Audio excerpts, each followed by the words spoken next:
Hi, everybody. Today's masterclass is with Keya, and she will tell us a little bit about developing plots.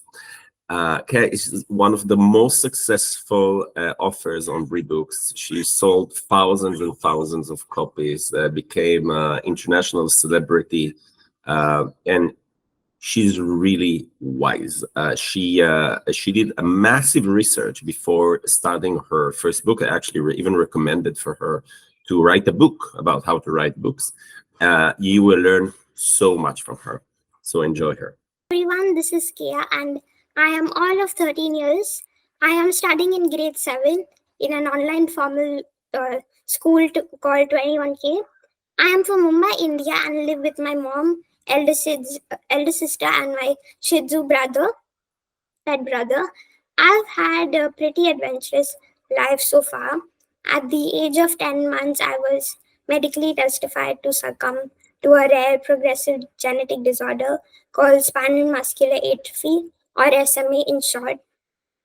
SMA took 80% of my physical mobility over time, leaving me wheelchair bound, but it failed to defeat my will to survive.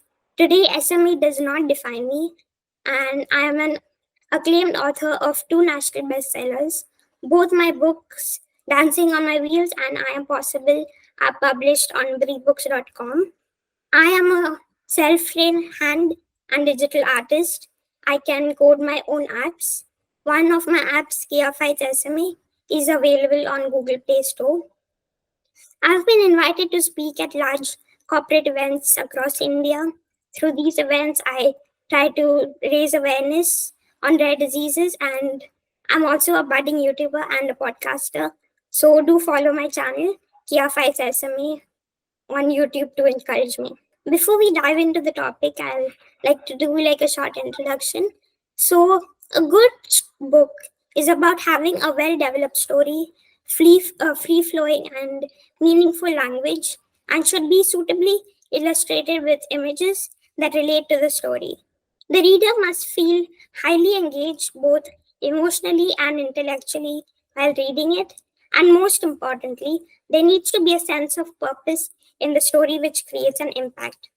Although this is possible, all of this is possible if the story is a well-defined plot and is divided into interesting chapters.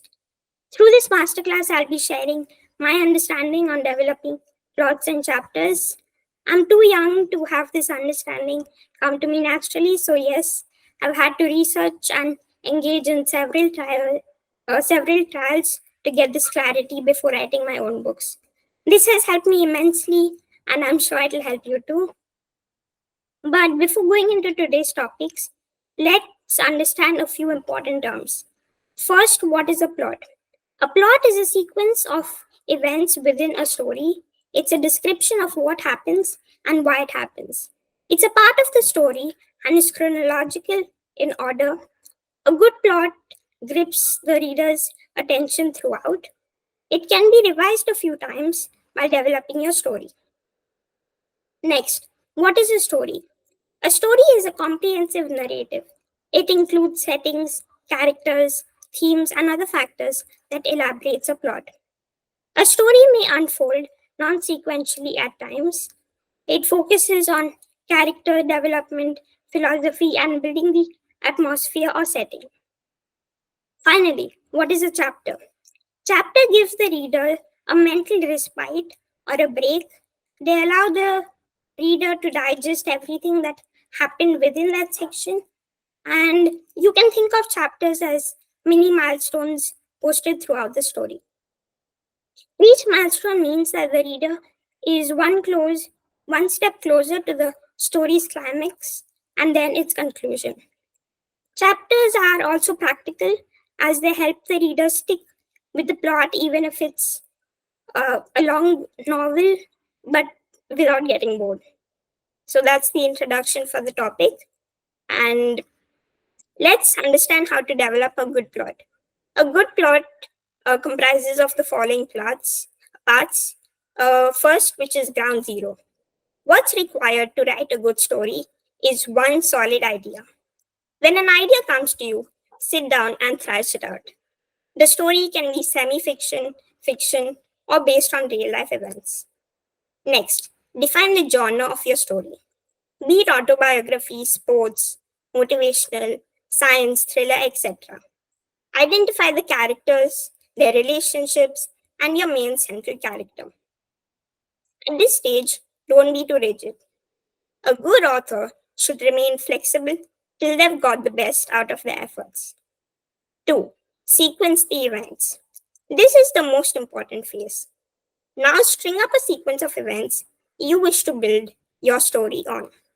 This may not be in any specific order at first, or you can later on broadly classify these categories into the start, the middle, and the end. This will simplify and fine tune the plot and later weed out the unwanted details. Third, the climax. Every good story grips their reader using this very important element called climax. A climax is a very high point encountered in a story, and there usually is at least one. It has a sequence of events leading up to it, which helps to define it. Climax is also called the aha moment. Third, the climax. Every good story greets their reader using this very important element called the climax. A climax is a very high point encountered in a story, and there usually is only one. It has a sequence of events leading up to it, which helps to define it.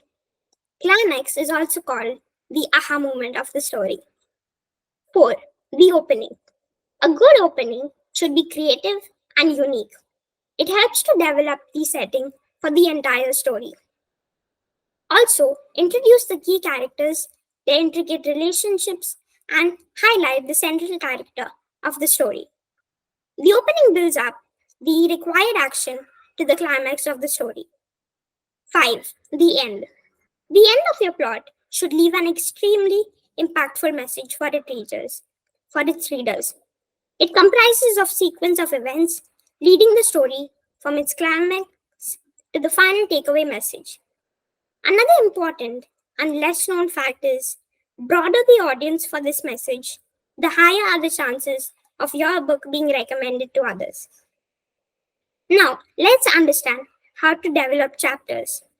There are various approaches to this. Allow me to share mine. First, never divide the story into chapters at first. After developing the plot, write the first draft of your story, detailing out the sequence of events. If you lock your plot into chapters too early in the writing process, you'll suffocate your creativity. Instead, wait until you're in the editing phase to decide on your chapters. Once you know the basic story, the characters, and the main plot points, you can organize the story into purposeful chapters that complement the reader's journey. Second, to title or not to title your chapters. Titling your chapters is a personal preference and not mandatory. You could simply use numbers to denote different chapters, like I did for my first book, Dancing on My Wheels. But for my second book, I Am Possible, I had titled each chapters. You may be wondering, what are the benefits of titling chapters? Well, titles provide hints of what to expect within the chapter. It can motivate the reader to continue pushing through the novel to see what happened next. Titles provide an easy reference point for the readers, and they define and differentiate one chapter from the next. 3. How to start a chapter. I am a big fan of starting with action and not philosophy. Action engages and immediately pulls the reader into what's happening, while philosophy makes the reader sit back and ponder the deeper meaning. There certainly is a place for philosophy, but it's not at the beginning of your chapter. For a good start, action around the main character is always preferable. You don't want to bore the reader with lengthy, although beautiful descriptions of a scenery.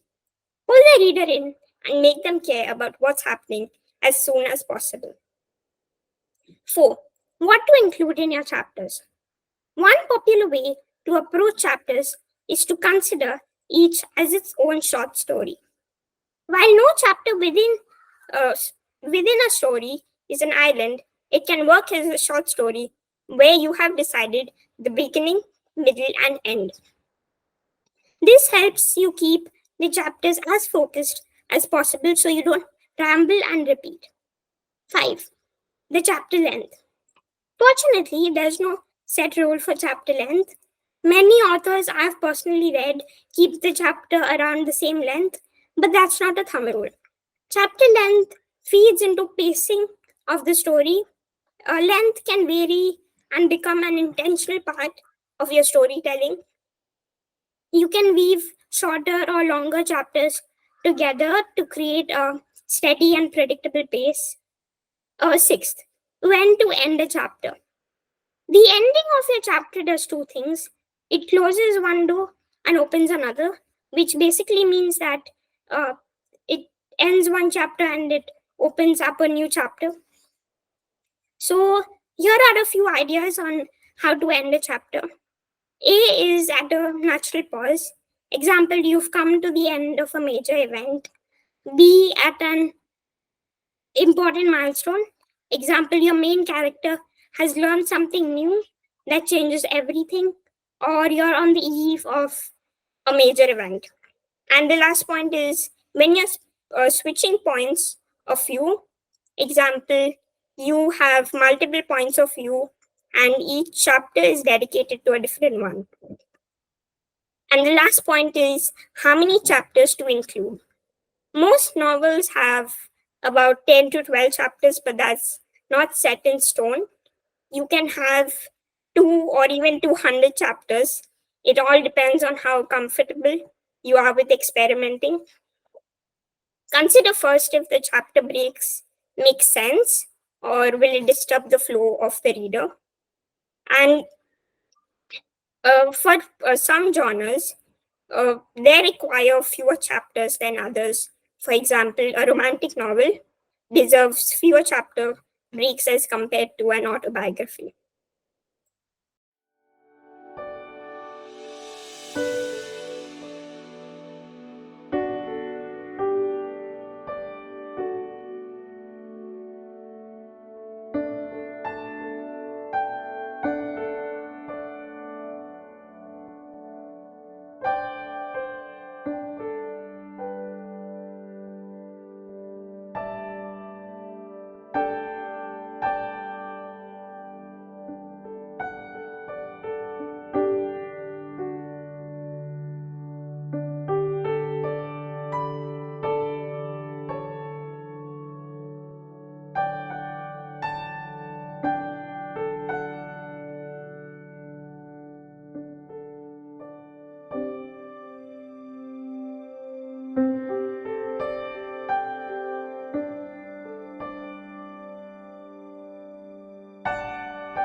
Hope this masterclass helped you as much as it helped me, and I'm wishing all of you the very best for your next book.